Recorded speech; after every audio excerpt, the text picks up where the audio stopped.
Hello, and welcome to your Rochester Rundown for the week of September 17th. Let's get right to it.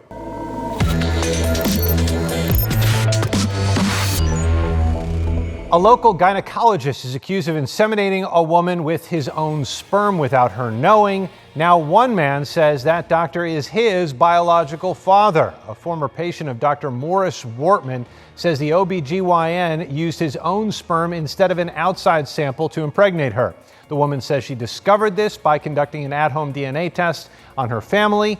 Now, one man says after taking a DNA test of his own through Ancestry.com back in 2019, he too discovered Wartman is his real father. This is very difficult news to find out the person that your father, that you thought your father was, really isn't your father. And for me, that was the first bit of information is, hey, my father that I thought was my father really isn't. And Dr. Wartman is my biological father. The lawsuit filed against Dr. Wartman goes back to the 1980s. Neither legal team has commented on the case.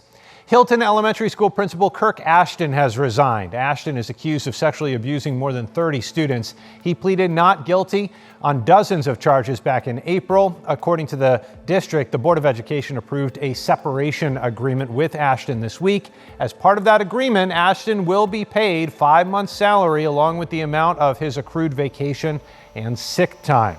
A woman is facing charges now after a crash that killed her husband and a woman on a motorcycle. Greece police arrested 52-year-old Renee Alger for DWI after that crash Saturday night. Her husband, 54-year-old Charles Alger, died at a hospital after the crash. Police say he was in the front passenger seat. The motorcycle operator was 23-year-old Tristan Sylvester, who was pronounced dead at the scene. Sylvester was in the police exam career prep program, getting ready to join the ranks of law enforcement here in our community. Her mentor remembered her as a woman who represented the future of the force. We lost a great one with Tristan. Myself and the folks who are going to continue to keep the kids in the class and continue to keep her memory alive. And we hope that what she did will inspire other people in the future who want to get into this profession to do it the way she was doing it, which was to lead with her heart and be involved in the community. Police are still investigating the circumstances behind the crash. A federal judge temporarily blocked the state's vaccine mandate for healthcare workers, claiming religious exemption this week. Under the mandate, healthcare workers at hospitals and nursing homes will have to have their first shot of the COVID-19 vaccine by September 27th or risk losing their job. Since the vaccine mandate was announced, Thompson Hospital says they've had 115 workers get this shot, but they still have close to 200 who have yet to be vaccinated. We're going to lose people over this mandate. That breaks my heart. These are great people who've cared for our community over and over and over again. They've dedicated their life, they've dedicated their careers to taking care of people, and now they're not potentially going to be able to. That's horrible. Again, the ruling to temporarily block the mandate only applies to healthcare workers who claim a religious exemption. Governor Kathy Hochul said the state will appeal that ruling.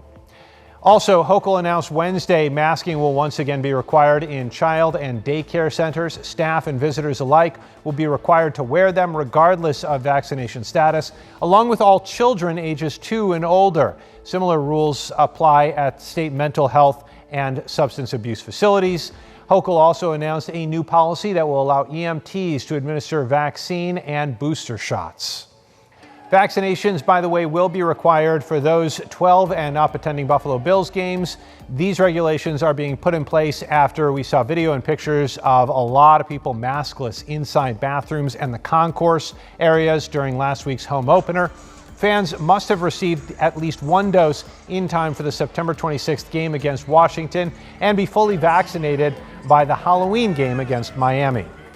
A Fairport High School graduate made space history this week. Cyan Proctor is a part of the Inspiration 4 crew that took off into space Wednesday night on a 3-day mission to orbit the Earth. Proctor is an artist educator and the 4th black woman to fly in space, and she just so happens to have gone to Fairport High School. Well, that's all for this week. As always, we'll see you next Friday.